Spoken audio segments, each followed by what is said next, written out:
İslam alimləri deyirlər ki, diqqət edin qardaşlar, Adəm əleyhissalam zövcəsini axtararaq təxminən bu istiqamətdən gəlirdi. Həvva anamız da o istiqamətdən. Məsafəyə diqqət edin.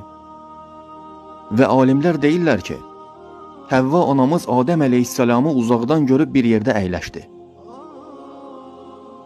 Yəni onu sanki heç axtarmırmış kimi. Allahu Akbar. Allah Sübhanehu Teala Quran-ı Kərimində buyurub, qardaş və bacılarım, xahiş edirəm məndən inciməyin. Bu mənim sözlərim deyil, Allahın sözləridir. Allah Sübhanehu Teala Quran-ı Kərimində buyurub ki, həqiqətən də qadınların hiləsi böyükdür. Subhanallah. Halbuki Allah başqa bir ayədə buyurur ki, həqiqətən şeytanın hiləsi zəifdir. Allahu Ekber. Allah buyurur ki, şeytanın hiləsi zəifdir, qadınların hiləsi isə böyükdür. Məhz elə buna görə də sizə xatırlatma edirəm, qardaşlar. Yoldaşlarınızı tərbiyələndirin. Allah Rəsulu buyurmuşdur ki, mən cəhənnəmi görmüşəm və onun sakinlərinin əksəriyyəti də qadınlar idi. Çünki onların çoxu ərlərinə asi olurdular. Subhanallah, yoldaşlarınızı cəhənnəm ateşindən qoruyun, qardaşlar.